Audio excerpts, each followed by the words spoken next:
नमस्कार, मी देवेन कदम, म्हणजेच मुलगी पसंत आहे मालिकेतील अक्षय सरनाईक. आणि ही आमची इशिता आणि श्रावणी दोघी पण. आणि माझं खरं नाव आहे जुई गोगरी. आणि तुम्हाला माहीतच असेल इशिता आणि श्रावणीमध्ये काय फरक आहे. म्हणजे श्रावणी आधी किती साधी, सरळ, भोळी भाबडी अशी दिसणारी होती, पण त्याच्याच अपोजिट इशिता आहे. म्हणजे ती थोडी कॉन्फिडंट आहे, she is fashionable, she is with an different look, chopped hairs. आणि तेच श्रावणीमध्ये नाही आहे. श्रावणीचे छान असे केस लांब आहेत, ती जास्त नटत नाही आहे, तरी ती एकदम काइंड ऑफ नॉटी बिहेवियर तिचा श्रावणीमध्ये पण आहे, जे नॅचरल जे नॅचरल आहे. येस, म्हणजे लहान बहीण आहे ती आराध्याची, सो ती कुठे ना कुठे आराध्यावर डिपेंडंट आहे.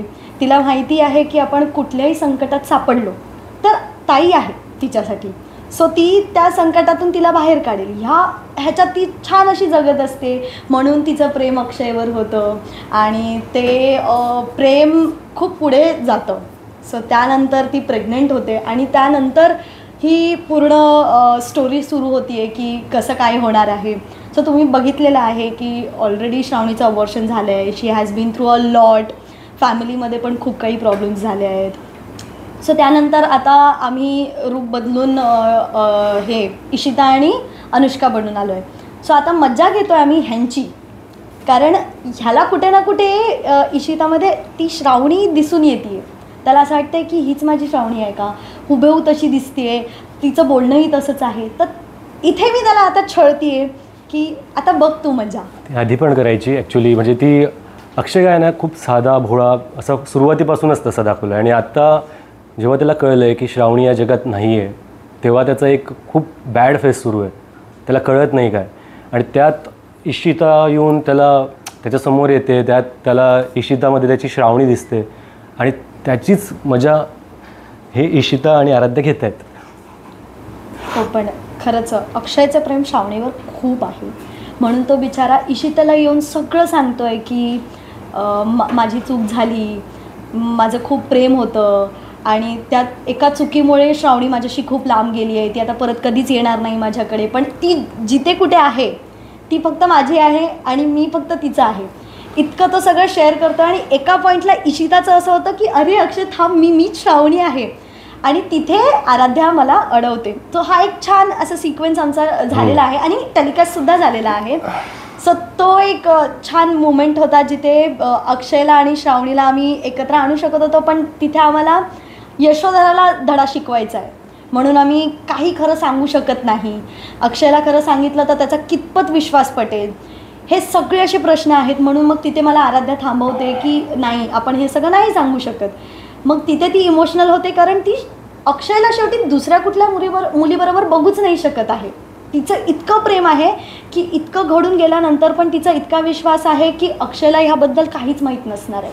जर त्याला माहीत असतं तर त्याने स्टँड घेतला असता, तो कधीच US ला निघून गेला नसता, तो श्रावणीबरोबरच राहिला असता आणि लग्न केलं असतं. इथपर्यंत तिचा विश्वास आहे. पण त्याला बिचारायला माहीत नसल्यामुळे तिचं अजून ते तसं होतं आहे की ती नाही बघू शकत आहे अक्षयला दुसऱ्या कुठल्या मुलीबरोबर. ॲक्च्युली अक्षयचं कसं आहे की जेवढं प्रेम तो श्रावणीवर करतो तेवढंच प्रेम आणि विश्वास त्याच्या ममावर आहे. आणि या सगळ्या गोष्टींपासून ममाने त्याला फार लांब ठेवलं आहे. त्यामुळे तो कन्फ्यूज्ड आहे. त्याला ॲक्च्युली कुठलीच आयडिया नाही. ॲक्च्युली मला काय, आमच्या सरनाईकांपैकी मुलांना कुणालाच काही आयडिया नाही की काय चाललं आहे. सो आम्ही भोळे भाबळे सगळं बघतो आहे, सगळं सहन करतो आहे. That's it. भोळे भाबडे फक्त अक्षय आणि श्रेयस आहेत. म्हणजे संग्रामदादा भोळा आहेच, पण आपण देवेनबद्दल हे नाही म्हणू शकत. देवेन अजिबात भोळा नाही. देवेन खूप मस्तीखोर आहे, खूप मस्ती करतो, खूप सगळ्यांना सेटवर छळतो. असं आमची बॉन्डिंग आहे छान. आणि मी तुम्हाला सांगते पुढे काय काय होणार आहे. म्हणजे एक शॉर्टमध्ये की आता सिक्वेन्स आहे, आता मेहंदीचा सिक्वेन्स आहे. त्यात आम्ही एक छान असा कांड करतो जिथे ऑलरेडी टेलिकास्ट झालं आहे की शनाया आणि राजचं अफेअर आहे. सो तिथे आम्ही त्यांचा अफेअर एक्सपोज करणार आहोत की बघा ज्या मुलीशी तुम्ही लग्न लावून देताय ती कशी आहे, हे सगळं एक्सपोज करतो आहे आम्ही. पण ते कुठे ना कुठे चुकू पण शकतं आणि नाही पण चुकू शकत. ही भीती आहे की सगळं बरोबर होईल की नाही. आणि श्रावणीला सतत एकच भीती आहे, जर अक्षयचं लग्न झालं तर काय करणार मी, because she just want to get married to Akshay. That's the only thing. तिचं खूप प्रेम आहे म्हणून तिला फक्त अक्षयशी लग्न करायचं आहे. आणि ती सतत ताईला हेच सांगते की प्लीज ताई तू काही कर आणि माझं अक्षयशी लग्न लावून दे. हे आमचे सगळे असे चालू आहेत टप्पे. आम्ही कुठे ना कुठे त्यांचं लग्न मोडण्यासाठी काही ना काही आमचं सुरूच आहेत, वेगवेगळे कट कारस्थान. पण त्या कट कारस्थानमध्ये पण आम्हाला ह्यांच्याबद्दल वाईट वाटतं. असं नाही आहे की आम्ही कट कारस्थान करतो आहे तर आमच्या मनात ते वॅम्पिश बिहेवियर किंवा वॅम्पिश भावना आहेत. आम्हाला ते फक्त यशोधरासाठी आहेत, ह्यांच्यासाठी नाही आहेत. आमच्या मनात ते खूप अजूनही आहे की आपण जे करतो आहे त्याने ना ह्यांना पण त्रास होणार आहे, पण हे करणं गरजेचं आहे. नाहीतर ह्यांचं लग्न होईल आणि मग मी लग्न करू नाही शकत कधीच. सो हे सगळं आहे आमच्यामध्ये, विचार आहेत आमचे. आणि तसंच नाही म्हणजे यांचं कटकारस्थान जरी असलं तरी हे विसरतायत की आमच्या आई द यशोधरा सरनाईक आहेत. सो यांना खूप मेहनत करावी लागणार आहे कटकारस्थान करण्यासाठी, कारण की आमच्या मम्मा सगळ्यांच्या पुढे आहेत. इट्स ओके, स्टील जी तो सत्य की होती है, ये भुलना नाही कमी. द यशोधरा सरनाईक असल्यावर काही होऊ शकतं. तसंच आराध्या आणि इशिता असल्यावर, सॉरी अनुष्का, इशिता, श्रावणी, आराध्या असल्यावरही काहीही होऊ शकतं, कारण काहीही करू शकतो आम्ही. आणि हर्षदाताईंचं बोलायला गेलं तर हर्षदाताई इतक्या प्रेमळ आहेत, म्हणजे आम्हाला खूप सांभाळून घेतात. काहीही असलं, कॉस्ट्युमबद्दल असलं किंवा सीनबद्दल असतं की बाळा आपण हा सीन असा करूया. जसा आमचा सीन पहिला जो होता तो ताईंबरोबर होता आणि ती धगधग होती आधी की तो सीन कसा होईल. त्यानंतर जेव्हा आम्ही रीडिंग केली एक थोडंसं नॉर्मल झालं आणि सीन करताना काहीच वाटलं नाही आम्हाला. ते आपसूक एक्सप्रेशन्स येत होते, आपसूक ती भीती गेलेली होती आमच्या मनातून की कसं होणार आहे. कारण ताईंने जो कम्फर्ट आम्हाला दिला ना, दॅट वॉज नेक्स्ट लेवल. आणि सेम टाईम संग्रामदादा पण तसंच आहे. संग्रामदादा, आता मला आठवतं आमचा एक छान कॅफेमधला सीन होता आपला, तर त्यात आहे ना आम्ही रीडिंग करत होतो. तर संग्रामदादा आणि ह्यांच्या रूममध्ये बसूनच आम्ही रीडिंग करत होतो, मी आणि देवेन. सो संग्रामदादांनी छान आम्हाला समजवलं की तुम्ही इथे वर्क करू शकता. सो ते सगळं जो तो समजवतो ना की छान तुमचे रोमॅन्टिक सीन्स काढू शकता तुम्ही, इथे तुम्हाला वे आहे की तुम्ही त्याला अजून छान खुलवू शकता सीनला. सो असं आम्हाला खूप हेल्प करतात सगळे, कारण आम्ही फ्रेश आहोत आणि ते एक्सपिरियन्स्ड आहेत, ऑलरेडी सीझन्ड आहेत. सो ते खूप छानपैकी आम्हाला सांभाळून घेतात, आमच्या चुका सांभाळून घेतात. तसंच आमचे डिरेक्टर सुश्रुत भागवत सर आणि आमचे क्रिएटिव्ह हेड परेश सर, हे सगळे आम्हाला खूप सांभाळून घेतात. सगळं समजावतात आम्हाला की इथे चुकतेस तू एक्सप्रेशनमध्ये, तर हे का करू शकतो आपण. हे सगळं ते छोट्या छोट्या गोष्टी आम्हाला सांगत असतात. असं नाही आहे की हे तुम्हाला आलंच पाहिजे, हे तुम्ही करा, आम्ही सांगतोय ना ते हे छान होईल. सो हे आम्हाला खूप आवडतं की आम्हाला रोज नवीन नवीन काही ना काही शिकायला मिळतं. ॲक्च्युली सेटवर सगळ्यांची बॉन्डिंग म्हणजे असं, जरी आम्ही नवखे असलो, मी, आराध्या आणि श्रावणी, तरी असं कधीच आम्हाला फील झालं नाही आहे. म्हणजे आम्ही ताई नाही, मी ममाच म्हणतो. म्हणजे ऑफस्क्रीन पण ममाच म्हणतो, कारण की त्या ममा आहेतच. सो ममांचं आणि माझं बॉन्डिंग पण जसं ऑनस्क्रीन आहे तसंच ऑफस्क्रीन पण आहे.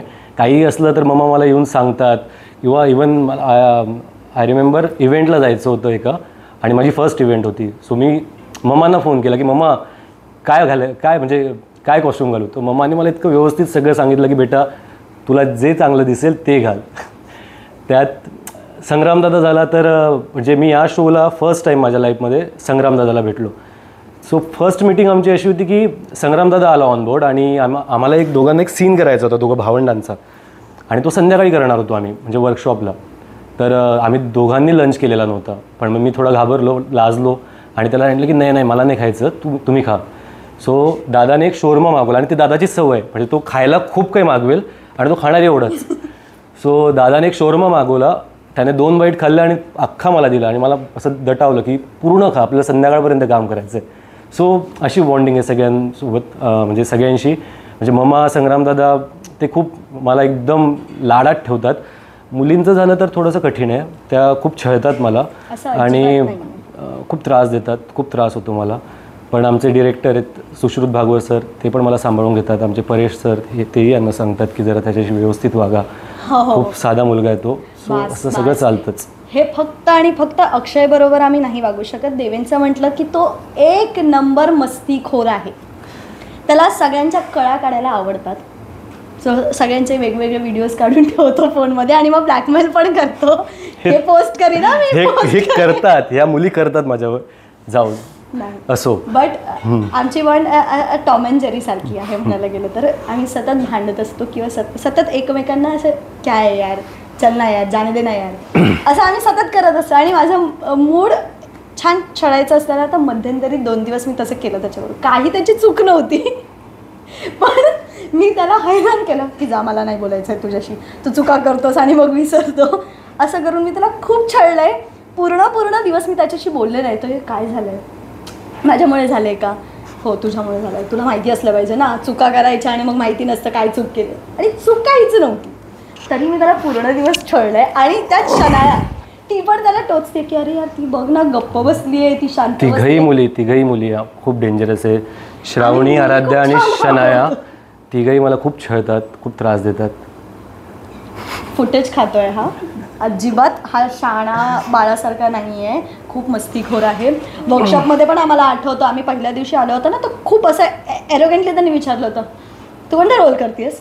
असं नाही की तू कोणता रोल करतेस, तुझ्या कॅरेक्टरचं नाव काय, हे नाही, तुझ्या कॅरेक्टरचं नाव काय आहे, हे असं सगळं तो आम्हाला करतो, असंच ट्रीट करतो, हसू नको. आणि ह्याने खूप प्रँक केला होता आमच्याबरोबर. एक प्रँक होता माझा वाढदिवसाला, म्हणजे 10 तारखेला ह्याच्याबरोबर प्रँक करणार होते की तुझा सिरियलमध्ये एंड होतो आहे आणि तुझा ट्रॅक संपतोय, असा प्रँक केला त्याच्यावर. आणि कट टू संग्रामदादाला सांगितलं सरांनी की असा असा प्रँक आम्ही देवेंबरोबर करतो आहे. आणि सरांनी मला कॉल केला की जुई असा असा प्रँक करतोय, तू ये लगेच. मी म्हटलं हो ठीक आहे चालेल, मी पोहोचते. ह्यांचं रूममध्ये छान बोलणं झालं होतं. संग्रामदादांनी ह्याला सांगितलं की हा प्रँक आहे, हे खरं काहीच होणार नाही आहे. आणि ह्याला आम्ही सांत्वन देतोय की जाऊ दे देवेन, एक गोष्ट जाते ना तर दुसरी येतच असते. आणि माझा वाढदिवस म्हणून ह्यांनी मला त्या दिवशी सांगितलं नाही की नको आता नको सांगूया, नंतर सांगूया. पण मला प्रँक आहे हे माहिती होतं. तरी मी त्याला छळायला विचारत होते काय झालं देवेन, तू असं शांत का आहेस, काय झालं आहे, तू सॅड का आहेस. हा काही सांगे ना, हा म्हणतो उद्या सांगेन. असं करून त्याने टाळलं. त्यानंतर केक कटिंगच्या वेळेला आम्ही खाली आलो. मग केक कटिंग झाली आणि मग सरांनी सांगितलं की जा आता त्याला सांग की हा प्रँक होता करून. मग मी त्याला छान केक भरवला आणि सांगितलं की हा प्रँक होता. आणि हा इतका पोरगा बेकार आहे ना, मी त्याला त्यानंतर सुटून कॉल केला की देवेन यार सॉरी, आम्हाला माहिती होता हा प्रँक होता, तू खूप तुला वाईट वाटलं ना, तू रडला. तर त्यांनी एकदम बॅकस्टोरी सांगितली मला. आणि एकदा नाही, तीच बॅकस्टोरी तो कंटिन्युअसली 5-6 वेळा मला सांगत होता की माझ्या आईला मी फोन केला होता, मी नुकतंच सांगत होतो की बघ छान ट्रॅक मिळाला आहे, आता कंटिन्यू चालणार आहे हे सगळं, आणि आईला खूप छान वाटतं आहे, ती खूप खुश आहे, हे सगळं तो सांगायला लागला मला. आणि त्यानंतर कट्टू मला सर सांगतायत की झाला आता ट्रॅकच संपतोय तुझा. हे सगळं कळल्यानंतर मला खूपच वाईट वाटलं, मी असं रडायलाच लागलो अक्षरशः. हे तो कंटिन्यू मला 4-5 वेळा सांगत होता. मग मला ना खूप वाईट वाटलं. त्यात तो बोलतो की आपण असं घराशी लांब राहतो, मग ते वाईट वाटतं. हे सगळं त्यांनी मला सांगितलं. आणि दुसऱ्या दिवशी सांगतो की आम्ही तुमच्याबरोबर प्रँक करतो. मला तर संग्रामदादांनी आधीच सांगितलेलं आहे की हा प्रँक होता. आणि हे फक्त आमच्याबरोबर प्रँक नाही केले, हे आमच्या डिरेक्टरबरोबर पण केले. हे तिथे मागेच उभे आहेत, तिथे बघतायत आम्हाला. त्यांच्यावर पण हा प्रँक केला. म्हणजे हा किती बेकार असेल, काय वाटली पाहिजे ना. आमच्याबरोबर केलं ठीक आहे, सरांबरोबर काय बोलणार आता, काय हेच म्हणतोय, हा भोळा नाही आहे अर्थात. कळलं. म्हणून आमची जोडी अशी टॉम अँड जेरी सारखी आहे, सतत जे मांडत असतो. हा अजिबात मला मनवायला येत नाही. मी आता एक ऑब्झर्व केलं, तुला फिटनेसची आवड आहे का? हो. त्याच्याबद्दल काय सांगितलं? काय म्हणजे मी सुरुवातीपासूनच, म्हणजे या फील्डमध्ये येण्याआधीच मला फिटनेसची आवड आहे. ॲक्च्युली मी स्पोर्ट्समध्ये होतो, ॲथलीट होतो, मी क्रिकेट खेळायचो. सो सुरुवातीपासूनच मला म्हणजे ॲक्टिंग करिअर चूज करण्याच्या आधीच मला जे वर्किंग आउट वगैरे त्याची सवय होतीच. म्हणजे जेव्हा ॲक्टिंग करिअर चूज केलं, सो स्वतःला एन्हान्स करण्यासाठी, स्क्रीन प्रेझेन्स चांगलं दिसण्यासाठी थोडंसं अजून जास्तच सिरियस करतो. सो रेग्युलर वर्कआउट करतो, चांगला डाएट करतो, चांगलं खातो, की शिस्त पाळतो. प्रोफेशनली नाही, मी ॲक्च्युली स्कूलकडनं अंडर 17 वगैरे खेळायचो, पण त्यानंतर करिअरमुळे मला ते सगळं सोडावं लागलं. आणि मग नंतर एक घटना घडत गेल्या आणि आता मी ॲक्टर. सो फायनली मग आता Akshay sir Naik. Okay, so fitness वगैरे बघून मुलींचे काही DM वगैरे? नाही, मला सगळे छळतातच काय ते सगळ्याच. खूप आहेत DMs तर सांगायलाच नको. म्हणजे माझा सॉरी हिला इंटरप्ट करतो, माझा काल बर्थडे होता. सो माझ्या DMsमध्ये फक्त दादा हॅपी बर्थडे असेच मेसेज आले. मी याचा स्क्रीनशॉट पण शेअर करेल. मी आता एक 5 मिनिटात हे खोटं आहे. दादा असं नसणार आहे, दादा असं अजिबात नसणार आहे. मी स्क्रीनशॉट देवू हॅपी बर्थडे, सगळ्यांचा गोड गैरसमज आहे. असंच असणार आहे. हे काही दादा गोड गैरसमज आहे. माझ्याकडे पुरावे आहेत.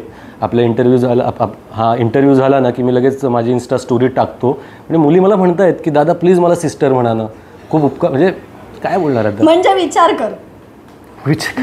कर, एकही मुलगी तुझ्याकडून पटत नाहीये एवढं फिजिक घेऊन, पण काय अर्थ आहे. चांगल्या मुलांची किंमत नाही आजकाल. त्यासाठी टिप एकच गरज आहे. नाही.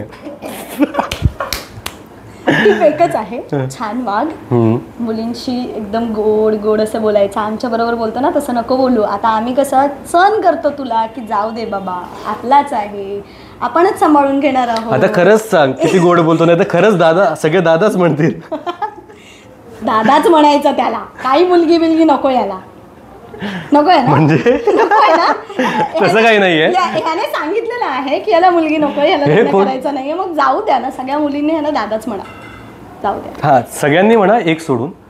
हा, हे रिव्हील होणार आहे.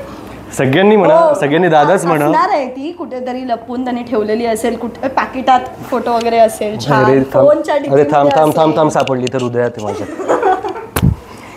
ती हृदयातच आहे, आम्हाला नाही सांगणार आहे तो. हो ना. आहे कोणीतरी आहे, नक्कीच आहे. सो मी माझं DM शेअर करतो आणि तुम्हाला सगळ्यांना पुरावे देतो. आणि थँक्यू, बाय बाय. आणि तुम्ही नक्की बघत राहा मुलगी पसंत आहे, रोज संध्याकाळी 7 वाजता आपल्या सन मराठीवर. हो, थँक्यू, बाय.